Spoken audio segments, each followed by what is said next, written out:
TV Camélia. Venha fazer parte dessa ideia. Inscreva-se no YouTube e acione o sininho.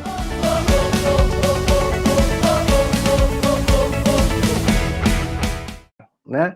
Então, a pergunta que a gente faz, né, no exercício, né, é perguntar, neste parágrafo, né, quantas frases tem? Né? Lembra que era a dica? Quantas frases tem? Então, eu vou olhar que frase termina com ponto, né? Então, se, por enquanto, deixarmos de lado os objetos com os quais a filosofia se ocupa, veremos que a atitude filosófica mantém algumas características independente do conteúdo investigado. Primeira frase. E aí, na segunda frase, vai dizer, essas características, lembra? Quando você está em dúvida de achar a ideia principal, começa a ler a segunda frase, que ele já vai dar um indicativo. Então, a ideia principal, então, nessa primeira frase desse parágrafo, né, são algumas características, né? E aí, quando ele começa a segunda frase, né, ele vai dizer, essas características são. E aí, 2 pontos. Então, uma coisa que é importante a gente observar, que quando termina, né, com 2 pontos, o que vem na sequência, vocês podem ver que está com uma marcação ali, pode ser um número, pode ser um alfabeto A, B, C, D. Toda vez que termina com ponto a frase, você não vai, na sequência, ver outro parágrafo. Ele vai exemplificar, né? Então, aí, para ter atitude filosófica, ele vai dizer que indagar. E como que você indaga? Então, já na segunda frase, ele vai exemplificar o modelo de indagação, né? Perguntar o que perguntar o como né? E perguntar por que né? Então, aí, nessa segunda situação, a gente vê essas armadilhas, essa que aparece, né? Que às vezes a gente vai na empolgação e já conta como parágrafo, porque na verdade é uma exemplificação.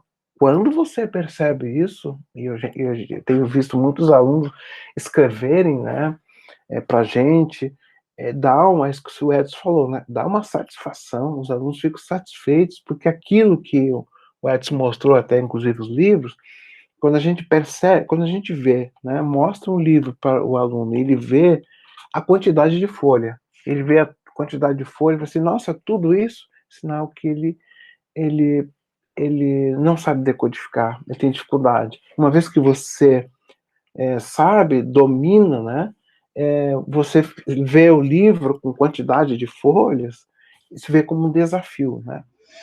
E, novamente, assim, eu chamo a atenção para vocês perceberem o seguinte, então, como existe um elemento técnico, que é o elemento que está no texto, então, assim, a primeira grande coisa que a gente está falando é que quando você está procurando IP e IS, não é uma coisa que você está inventando, não é uma coisa do sujeito, é uma coisa que está no texto.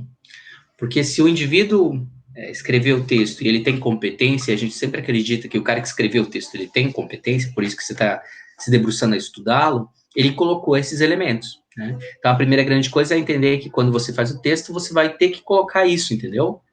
Então, por que o professor, no teu processo de escolarização, vai apontando esses elementos? Por quê? Porque quem vai ler tem que encontrar esses elementos. Ah, mas eu não encontrei, professor. Então, pode voltar lá e refazer a leitura. Se para ler você tem que identificar esse processo, é a metodologia que o autor utiliza para que você compreenda, para escrever é a mesma coisa, né? Exatamente. É a mesma coisa. Uhum.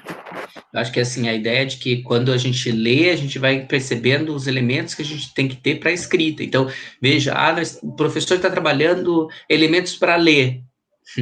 Não, aquilo que nós estávamos falando das áreas do conhecimento, que elas não são separadas, que elas se relacionam o tempo todo, nós estamos falando aqui também que essa questão se complementa ou se relaciona o tempo todo.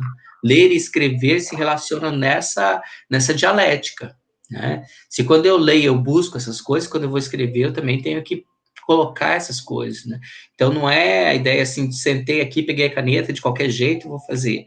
Não, existe um desenho que é feito muitas vezes na cabeça e depois a gente coloca no papel, sistematiza isso, então a gente faz até um esqueleto para depois fazer o nosso texto, né? A gente diz muitas vezes de um projeto ou um pré-projeto para depois elaborar o texto, né? Então esse esquema ele acaba sendo muito importante e muitas vezes a gente acaba ignorando isso, né? Então, a ideia técnica é essa, e aí você tem que ter alguns elementos, né? Se eu pegasse um texto desse, por exemplo, e apresentasse para um aluno que nunca teve filosofia, né? Ou é o caso de alguns aí que vão ter só uma aulinha por semana. Então, assim, a pessoa, muitas vezes, ela fica presa no texto, ela vai decodificar ali os que está no texto, né? Mas aí ela tem que entender o que é filosofia, né? O que é uma atitude filosófica. E aí o Paulo está dizendo, olha, atitude filosófica, e o texto está trazendo o quê? Tem características. E aí, vamos lá, olha a foto, a imagem que o autor usou para ilustrar. Né? Nós estamos falando em característica, o que é? Quando você pega uma câmera, né, o professor Paulo já explicou isso algumas vezes, né, eu já tive a oportunidade de ver algumas aulas, onde ele fala bem assim, você vai mirar a tua câmera em algum lugar. Então, quais são as características que você quer ressaltar com essa fotografia, com esse audiovisual? Então, isso é uma coisa que está na cabeça do cara que está com a câmera na mão. Então, muitas vezes, antes dele estar com a câmera na mão, ele já tem claro o que ele quer fazer. Então, ele vai lá, aquela captura que ele vai fazer a partir da fotografia, primeiro ocorreu na cabeça. E aí, novamente, um elemento da lógica aristotélica, né?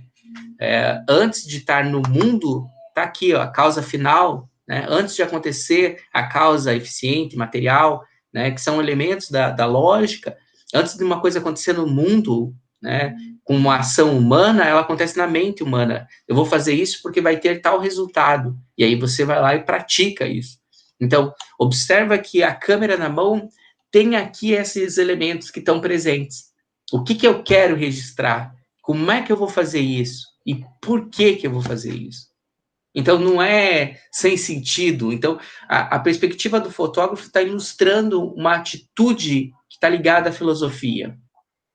Então, é bem enigmático, quer dizer, se esconde a figura de quem é, mas aparece ali a perspectiva do que eu estou querendo dialogar. Então, veja, você precisa sempre ter meio que em mente essas relações, e você vai para o texto e vai falar assim, a imagem pode não ter nenhuma ligação com a ideia principal.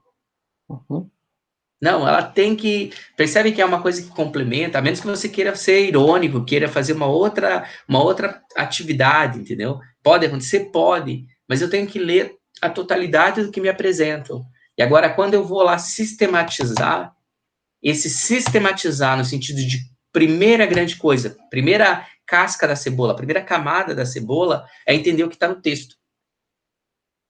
Né? Então, não existe a perspectiva de avançar se eu não conseguir decodificar o que está no texto. Isso nós estamos falando, pelo menos eu estou abordando aqui como questão técnica. Eu, o Paulo, a Márcia, quando a gente trabalha isso, a gente está dizendo, isso é técnico. Eu tenho que primeiro conseguir identificar isso, né? E isso apoiado numa série de literaturas que a gente já viu. Depois é que a gente vai avançando para outros processos. Né? Então, percebe como é muito interessante essas análises, porque elas vão dando condições da gente entender o que a gente está fazendo, né? E o que o professor está solicitando da gente. Então, assim, a ideia da preguiça, no sentido de que eu não vou me debruçar sobre o texto porque dá trabalho, só que aí você não consegue ter a magia de falar, puxa, eu entendi. É isso.